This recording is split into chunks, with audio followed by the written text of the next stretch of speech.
Bien-aimé, ces couteaux ne te tuera pas. Ne te tuera pas. Voilà pourquoi il a pourvu un substitut, un bélier à remplacer. Sinon, on devait adorer Isaac. Or, Isaac n'était pas la réalité, mais il était l'ombre des choses à venir. Je dis à celui qui veut te tuer, toi tu n'es pas un agneau, toi tu n'es pas un sauveur, mais il faudrait qu'un agneau puisse être tué à la place d'Isaac. Et toi aussi, personne ne te donnera la mort. Je suis en train de dire à quelqu'un, l'air couteau ne te tuera pas. Parce que il y a un agneau qui est élevé. Mais toi, tu n'es pas un agneau. Tu n'es pas un agneau. Quand on veut te tuer, présente-le. C'est lui qui est mort et qui est ressuscité. Il est vivant pour l'éternité. Je dis à tu n'es pas Isaac. Je dis à un papa, tu n'es pas Isaac. Il y a un agneau qui a été porté. Mais écoutez, Isaac a monté. Il a dit à son père, je vois les couteaux, je vois les bois. Mais où est l'agneau? Alléluia. La question posée par Isaac sera répondue par Jean-Baptiste. Voici l'agneau qui ôte le péché. Alléluia. L'agneau. C'est Jésus. C'est Jésus. C'est Jésus. Et Jean-Baptiste a dit, es-tu le Messie? Où nous devons attendre? Jésus a ri. Il a répondu à Jean-Baptiste. Allez dire à Jean, ce que vous avez vu et ce que vous avez entendu. Je n'ai pas une réponse. Il me demande si je suis le Messie. Allez lui dire, allons la quitter. Allez lui dire que la prison ne lui change pas d'avis. Allez dire à Jean ce que vous avez vu de vos propres yeux et ce que vous avez entendu. Vous avez vu quoi? Les malades sont guéris. Les lépreux sont purifiés. Les morts ressuscitent. Allez dire à Jean que la bonne nouvelle est annoncée. C'est ça moi. Je suis le Christ. Et cette parole marche et s'accomplit. Alléluia. Là, c'est lorsqu'il est entré dans le temps. Et troisième entrée de Jésus, c'est ce que je parle aujourd'hui. Il entre à Jérusalem. Jérusalem ou Jérusalem, signifie la ville de paix. Un prince de paix. Un roi de Salem. Il fait son entrée dans une ville de paix. Mais non pour exalter cette ville, mais pour pleurer sur la ville. Je rappelle à quelqu'un, d'après ma connaissance, Jésus a pleuré au moins 2 fois. Il a pleuré devant la tombe de Lazare. Et il a pleuré sur Jérusalem. Si tu connaissais les portes de ta visitation, alors qu'on t'appelle la ville de paix, mais tu es une ville qui tue les prophètes. Et aujourd'hui, moi comme prophète, je serai tué dans la ville de paix pour dire je suis la véritable paix. Est-ce que quelqu'un peut dire Amen? Donc, Genèse 49, la Bible dit le sceptre ne s'éloignera pas de Juda, ni le bâton souverain jusqu'à ce que vienne le Shiloh. Alléluia. Et que le peuple l'adore. Il est de la tribu de Juda. Voilà pourquoi on l'appelle le fils de David. Alléluia. Bartimée est béni. On lui dit, c'est lui qui passe. Il s'appelle Jésus. Il a écouté. Il a enregistré. Mais lorsqu'il écrit, il va crier, Jésus, fils de David. Amen. Il a reconnu la lignée royale. Tout est ici le Messie. Alléluia. C'était une profonde révélation. Et c'est dans cette révélation que Jésus s'est arrêté. Et il a dit, appelez-les. Appelez-les. Appelez-les. Amen. Il est le roi des Juifs. Il est de la lignée royale. Et la Bible dit, il est venu chez les siens, mais les siens ne l'ont pas reçu. Mais à tous ceux qui l'ont reçu, à ceux qui croient son nom, il leur a donné le pouvoir de devenir enfants de Dieu, lesquels sont nés ni de la chair, ni de la volonté, mais de Dieu. Alléluia. Il est devenu le roi de toute la terre. Quelqu'un peut dire Amen. Amen, amen. Et voilà son entrée à Jérusalem. Il entre à Jérusalem. Il plaît sur Jérusalem. Il entre dans le temple de Jérusalem. Il fouette les acheteurs et les vendeurs.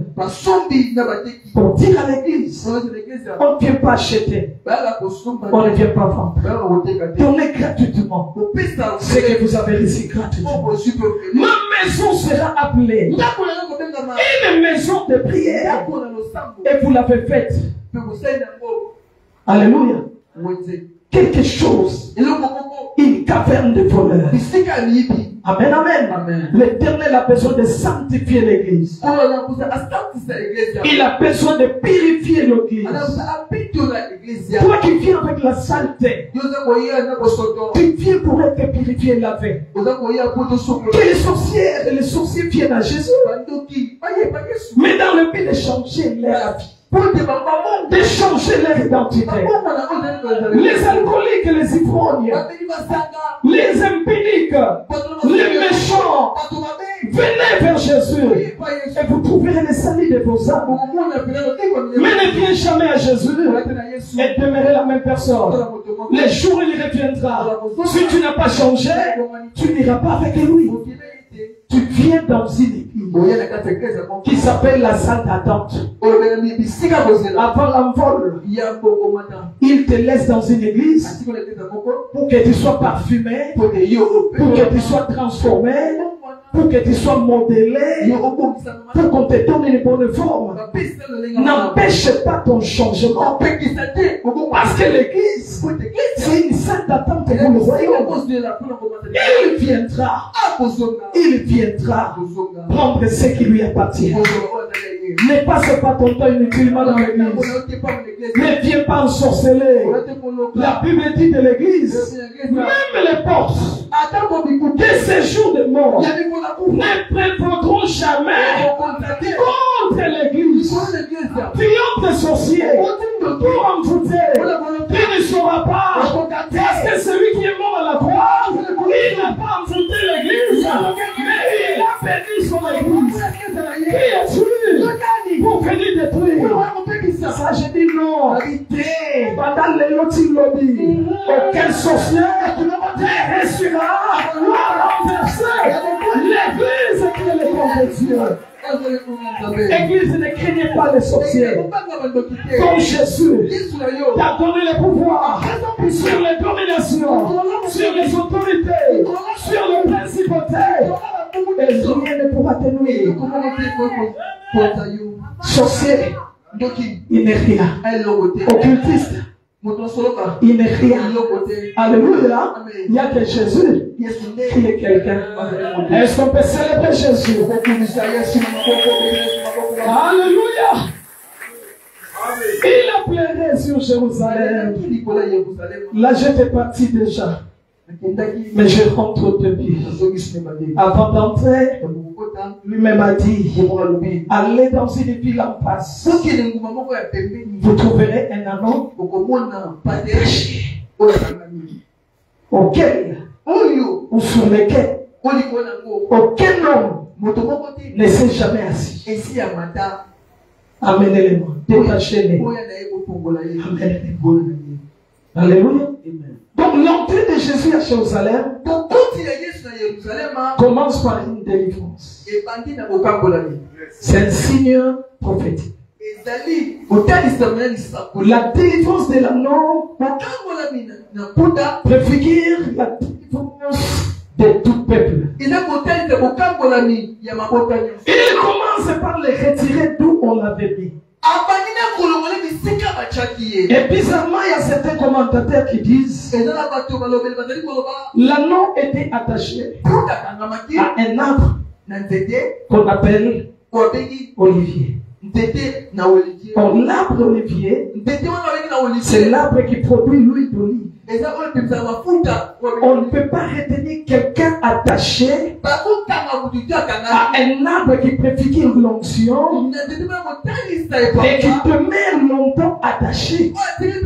La Bible dit l'onction brise les jougs de l'esclavage, de la servitude.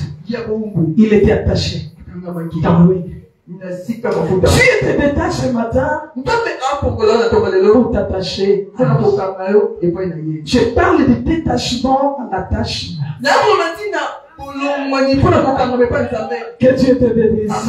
Oui, je t'ai attaché quelque part. J'avais des maîtres. Parce que Jésus dit si l'on vous demande pourquoi les détachez-vous, dites-leur le Seigneur en a besoin. Le Seigneur en grec signifie Kyrios. Kyrios qui trouve son sens en français comme maître. Si l'on vous demande, dites le maître. Le maître. Il est le maître de votre maître. Si Jésus est le maître de tout le maître, c'est que le diable est un maître dans son corps. Les sorciers sont des maîtres dans leur corps. Mais Jésus, il est le maître. Il est le maître. La Bible dit, Seigneur, tout est maître que toi. Domine sur nous. Aujourd'hui, il y aura transfert. Que les autres maîtres disparaissent et que le maître Jésus prenne sa place. Je déclare dans ta maison que les ténèbres disparaissent afin que Jésus prenne sa place. Je déclare dans ta santé, celui qui bloque ta santé, c'est des maîtres. Au-dessus des maîtres, il y a le maître véritable, les Kyrios. Le Seigneur en a besoin. Il a besoin de ta guérison. Il a besoin de ta libération. Il a besoin de ton affranchissement. Kyrios signifie maître. Kyrios signifie Seigneur. Et enfin, Kyrios signifie propriétaire. Charabos. Amen. Il y a quelqu'un qui t'a créé. L'Éternel t'a créé. Le diable t'a déformé. Et Jésus te réforme. Alléluia. Il t'a donné la forme. L'ennemi a déformé. Et Christ vient réformer. Ce matin, c'est le matin d'une nouvelle année. D'une bonne nouvelle. Celui qui a été déformé par l'ennemi, il sera réformé par le Christ. Est-ce que je peux te parler à quelqu'un? Qui t'a déformé? Financièrement, tu es déformé. Sanitairement, tu es déformé. Mais il y a un maître, il y a un propriétaire qui va te reprendre ce matin pour te réformer. Ah, si c'était à l'ombre de cette prédication, j'allais avoir des livres sterling. Alléluia. Mais c'est ici à Maïmbe. Et c'est dans ton de grâce. Comme tu n'as rien, tu n'as qu'à donner un amen. Chacun un amen et le païen au nom de Jésus. Imagine, on t'a déformé. Mais Jésus est venu. C'est lui qui t'avait créé. Il regarde. Mais il ne reflète pas l'image que je lui avais donnée. Jésus est revenu pour te redonner la forme. J'annonce à quelqu'un, la maladie t'a courbé, mais avec Jésus, tu seras représent. Il est le Dieu de la réforme. Il est le Dieu de la réparation. Il est le Dieu de la restitution. Il est le Dieu du rétablissement. Il est le Dieu qui remet toutes les choses en place. Aujourd'hui, yes. Alléluia.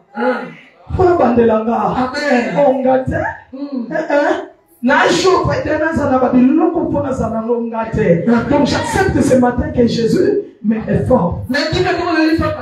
Et pour toi aussi, il va te réformer. Alléluia. Amen. Qui est ce propriétaire? Vous étiez dans les dimanches, on a parlé de la pauvreté de Jésus. Qu'il avait même emprunté un anneau pour rentrer avec lui dans Jérusalem, parce que lui n'en avait pas. Mais ce matin, je suis pour Jésus. Il n'a pu emprunter. Prophétiquement, c'est lui le propriétaire de toutes les choses. Parce que la Bible l'appelle, il est le premier-né de toute la création. C'est lui qui a dit à Adam, tu nommes tous ces animaux. Alors les animaux de la terre lui appartiennent. Est-ce que quelqu'un comprend? Amen. La Bible est un couteau à double tranchant. Donc aujourd'hui nous prenons Jésus pas quelqu'un comme quelqu'un qui vient emprunter. Mais je prends Jésus comme un propriétaire de toutes les choses. Tout est à lui. L'or et l'argent lui appartiennent. Les choses qui sont dans la terre, sous la terre, dans les cieux, c'est lui le précurseur. Et quand il a besoin de quelque chose, il peut l'avoir sans contrainte. Et je prie pour toi au nom de Jésus. Comme Christ est avec toi, tout ce que tu auras besoin, tu l'auras au nom de Jésus. Parce que ton Dieu, c'est le possesseur de tout. Alléluia. La Pâque, c'est la délivrance. Et la délivrance, c'est la libération et l'affranchissement. L'anneau était limité. Il ne mangeait qu'au bout du fil. Il ne pouvait pas aller loin. Mais cependant, l'anneau remarquait. Il y avait d'autres anneaux qui entraient à Jérusalem avec leurs maîtres. Et sur leur dos, on mettait peut-être un colis. Soit c'est le propriétaire qui s'assied au-dessus de lui. Et lui était en observation. Il attendait son jour où il sera détaché et que lui aussi sa valeur soit approuvée. On ne l'a jamais utilisé, mais cependant d'autres anneaux étaient utilisés. Lui avait sa limite selon la corde qu'il est lié. Mais écoutez la bonne nouvelle. Quand Jésus l'a localisé, la limite était approchée. Je dis à quelqu'un ce matin, quand Jésus te localise, tu ne seras plus esclave d'autres maîtres. Tu ne seras pas mis en attente avec une corde au cou en attendant. Mais quand Jésus te voit, il envoie ses disciples pour te détacher. Et ce matin, peu importe d'où on t'a lié, l'Éternel est vivant.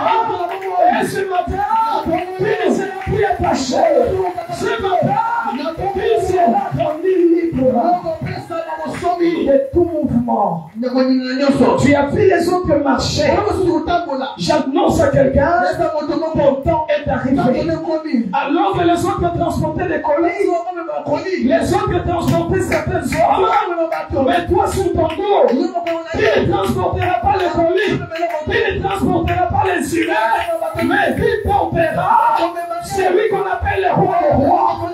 Il est le Seigneur des seigneurs. Écoutez un nom. Si les autres sont entrés, ils ont marché eux-mêmes comme des annonces sur le sol. Quand ton temps arrive, toi tu ne marcheras pas sur le sol. Il est écrit, on a coupé le paille, les branches, les rameaux, on a étendu, on a mis les habits, on a étalé, afin que l'anneau ne marche pas sur le sol, mais qu'il marche sur le tapis rouge. J'annonce à l'église, l'heure est arrivée où ton Dieu sera glorifié et il te prendra, il te mettra dans sa gloire. Toi aussi, tu partageras la gloire de Yoshua, la Mashiach. Alléluia. Alléluia. Amen. Tu vas marcher sur les choses, sur les habits. Et voilà pourquoi Jésus a fait de nous des participants de sa gloire. Toi, tu vas les porter ce matin. Et je dis, porte Jésus partout. Où il t'emploie, tu vas vivre la bénédiction. La gloire reviendra à Jésus et l'honneur te reviendra. La Bible déclare, j'honore celui qui m'honore. Quand tu tournes ton dos pour transporter Jésus, écoutez cette bonne nouvelle, toi aussi, tu deviens participant en cette même gloire. Courbe-toi, amène Jésus, son entrée sera ton entrée, son honneur sera ton honneur, sa gloire sera ta gloire. Que l'Éternel te bénisse, afin de entrer avec toi et de te détacher. Je parle à quelqu'un ce matin, Dieu ne partage jamais sa gloire, mais il donne sa gloire. Il y a une différence entre donner et partager. Il est le seul qui mérite toute la gloire, mais il donne la gloire à qui il veut. Ce matin, il n'a pas choisi d'autres personnes, mais il t'a choisi toi. Écoutez, supporte Jésus, supporte son poids, portez Jésus, allez évangéliser, allez prêcher, allez servir. Laisse que Jésus monte au dos. Alléluia. Et je suis en train d'être étonné de quelqu'un qui a chanté, Jésus, mets-moi au dos. Non, il va être, mais Jésus au dos. Là, c'est mieux, non? Jésus va monter sur le dos de qui? D'un ânon. Et qui est notre image. Donc, il nous délivre afin que nous puissions les transporter. Qui a compris? Celui qui est délivré, il part pour délivrer les autres. Celui qui est sauvé, il part pour sauver les autres. Coupe-toi. Que Jésus monte sur toi. Et il y aura la grâce. Et la gloire sera manifestée. Attends ton temps, frère. Ne te précipite pas. Le ministère ne finira pas aujourd'hui. Accepte d'être papillé. Quand le temps sera là, on te verra, on te détachera, on dira de toi, amenez-les. Car le Seigneur a besoin. Quand tu as besoin de toi, il va faire signe qu'il a besoin de toi. Il y a des gens que tu as choisis dans le ministère. Ne dis pas Seigneur, choisis-moi. Il essaie lui-même de choisir. Il essaie lui-même t'appeler. Et toi, marche avec lui. Tu seras dans la gloire. Yaya, c'est notre beau métier. Les pédagogues disent notre beau métier. Nous aussi, les pasteurs, nous l'appelons notre beau métier. Alléluia. Si là on peut diquer, mais ici, on transforme. Que l'Éternel te bénisse. Je vais clôturer pour dire ceci.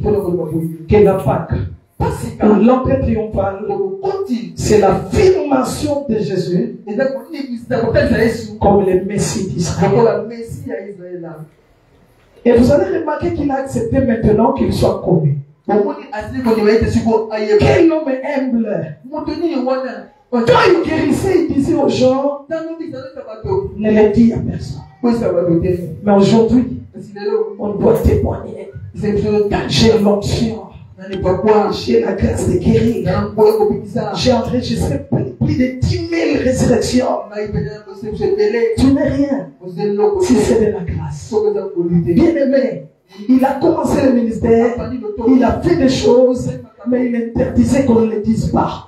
Quand Pierre lui a dit, tu es le Fils de Dieu, tu es le Christ, le Fils de Dieu vivant, mais Jésus doit le dire, ne le dis à personne.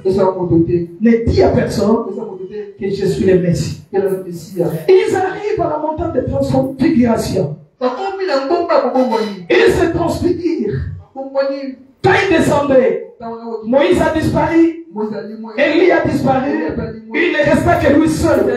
Mais il tourne vers les disciples, il leur dira, ne le dites à personne que je suis le glorieux. Mais lorsque Jérusalem ouvre sa porte, on interdit aux disciples de ne pas crier. Il leur dira, s'ils arrivent à ne pas crier, le Seigneur permettra que les pierres puissent lui acclamer et puissent lui apporter la célébration. Donc il voulait, parce que le temps était accompli, que tout le monde reconnaisse qu'il est le Messie, le roi des Juifs. La suite c'est pour le jeudi. Et nous serons encore là le vendredi. Le dimanche c'est la résurrection. Donc Jésus, il est ton sauveur et il est venu te donner la vie. Que Dieu bénisse.